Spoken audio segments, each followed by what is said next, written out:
नमस्कार मित्रांनो. तर आज आपण राष्ट्रीय लोकसंख्या धोरण 2000 याबद्दल पूर्ण डिटेल्समध्ये माहिती पाहणार आहे. नॅशनल पॉप्युलेशन पॉलिसी NPP 2000 बद्दल माहिती पाहणार आहे. या अगोदर पहिलं जे राष्ट्रीय लोकसंख्या धोरण होतं ते 1976चं होतं, परंतु आता हे धोरण जुनं झालेलं आहे. त्यामुळे परीक्षेमध्ये हे जे राष्ट्रीय लोकसंख्या धोरण आहे 2000चं हे खूपदा विचारलं जाते. मला वाटते राज्यसभेमध्ये पण आता परीक्षेत प्रश्न आला होता. तर आपण या धोरणाला इन डिटेल्समध्ये बघूया आणि याच लेक्चरमध्ये मी तुम्हाला पहिल्यांदा माहिती सांगतो आणि शेवटी 15 क्वेश्चन देतो, ते पण तुम्ही व्यवस्थित सॉल्व करून बघा. भारत सरकारने 15 फेब्रुवारी 2000 रोजी अधिकृतपणे राष्ट्रीय लोकसंख्या धोरणाची घोषणा केलेली होती. यामध्ये 2-3 प्रकारचे उद्दिष्ट होते. त्याच्यामध्ये तात्कालिक उद्दिष्ट, मध्यमकालिक उद्दिष्ट आणि दीर्घकालीन उद्दिष्ट असे 3 उद्दिष्ट आपल्याला परीक्षेत विचारले जाते. पहिल्यांदा ते समजून घेऊया. तात्कालिक उद्दिष्ट कोणतं होतं जे आपल्याला इमिजिएटली करायचं होतं? एक, कुटुंब नियोजनाची साधने आणि गर्भनिरोधक हक्कांची उपलब्धता मोठ्या प्रमाणावर वाढवणे, तसेच मूलभूत आरोग्य पायाभूत सुविधा मजबूत करून आरोग्य कर्मचाऱ्यांची संख्या वाढवणे आणि एकात्मिक सेवा वितरण प्रणाली सक्षम करणे. म्हणजे हे साधे पॉईंट झाले. त्यानंतर मध्यमकालीन टार्गेट काय ठेवलं की 2010पर्यंत देशाचा जो एकूण प्रजनन दर आहे, ठीक आहे, तो TFR 2.1 पर्यंत आणायचा होता. म्हणजे प्रति जोडपे सरासरी 2 मुले, ठीक आहे, याला रिप्लेसमेंट लेवल असं म्हटलं जाते, तो 2.1 वर आणायचा होता. ठीक आहे. आणि दीर्घकालीन उद्दिष्टे हे आपल्याला एक्झाममध्ये खूप जास्त विचारले जातात. तर मूळ धोरण 2045पर्यंत देशाची लोकसंख्या स्थिर करण्याचं उद्दिष्ट ठेवण्यात आलं होतं. एक महत्त्वाचा पॉईंट आहे की हा वेग गाठणे आता थोडं कठीण झालेलं आहे. त्यामुळे नंतरच्या काळामध्ये लोकसंख्या स्थिरीकरणाचं सुधारित लक्ष हे 2070पर्यंत पुढे ढकलण्यात आलेलं आहे. ठीक आहे. हा दोन्ही पॉईंट जे आहे तुम्हाला इथे लक्षात ठेवायचे आहे. आता महत्त्वाचा पॉईंट आहे की धोरणाचे काही प्रमुख ध्येय आहे, ते टार्गेट्स आपण 2010पर्यंत करण्याचं ठरवलेलं होतं. ठीक आहे. तर याच्यामध्ये बघा, संस्थात्मक प्रसूती जी आहे, देशातील किमान 80% प्रसूती ही रुग्णालयामध्ये झाली पाहिजे. ठीक आहे. आणि 20% म्हणजे आता तुम्ही समजू शकता की इमर्जन्सी काळामध्ये होऊ शकते. तर मात्र 80% रुग्णालयामध्ये झाली हे ठीक आहे, परंतु जे 20% पण बाहेर होणार आहे समजा, ठीक आहे, जिथे कुठे घरी म्हणा, ठीक आहे, तर 100% प्रसूती हे प्रशिक्षित आरोग्य कर्मचाऱ्याच्या देखरेखीखालीच व्हायला हव्यात. ठीक आहे. म्हणजे रुग्णालयामध्ये 80% प्रसूती ठीक आहे, परंतु त्या 100% प्रसूती ह्या प्रशिक्षित आरोग्य कर्मचाऱ्यांच्याकडूनच झाल्या पाहिजे. दाई वगैरे जे म्हणतो ना आपण, त्यांच्याकडूनच व्हायला पाहिजे. ठीक आहे. म्हणजे मातेला याचा त्रास होणार नाही मित्रांनो. त्यानंतर शिशु मृत्यूदर जो आहे, जो बालमृत्यूदर म्हणतो आपण, तो 1000 जिवंत बालकाच्या जन्मामागं मोजला जातो, तो 30पेक्षा कमी ठेवायचा आहे. हा पण पॉईंट आयोगाने विचारलेला आहे.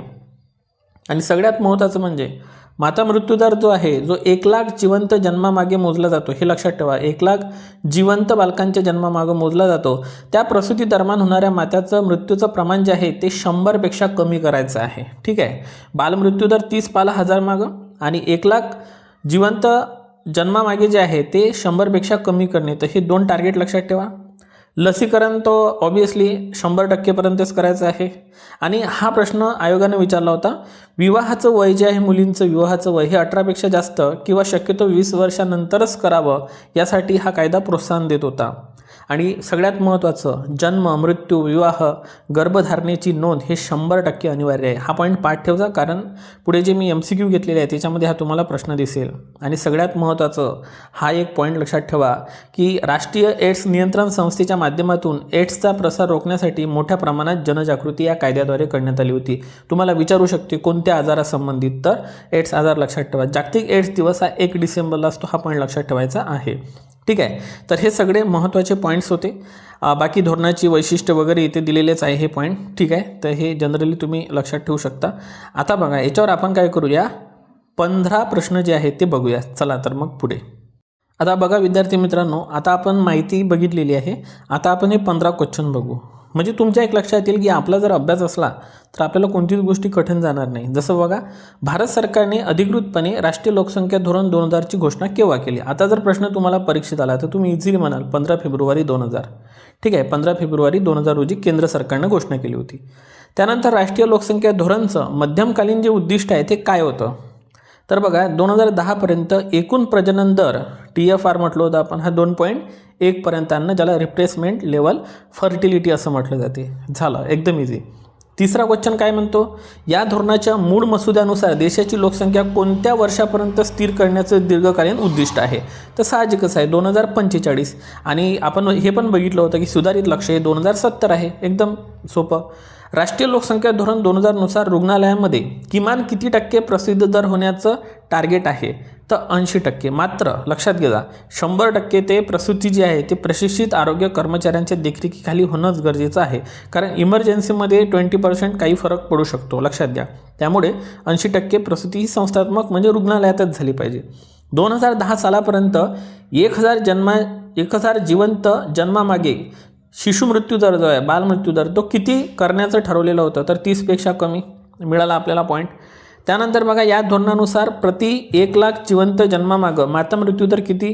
तर बघा 100पेक्षा कमी. सहज तुम्हाला आठवत असलेले प्रश्न.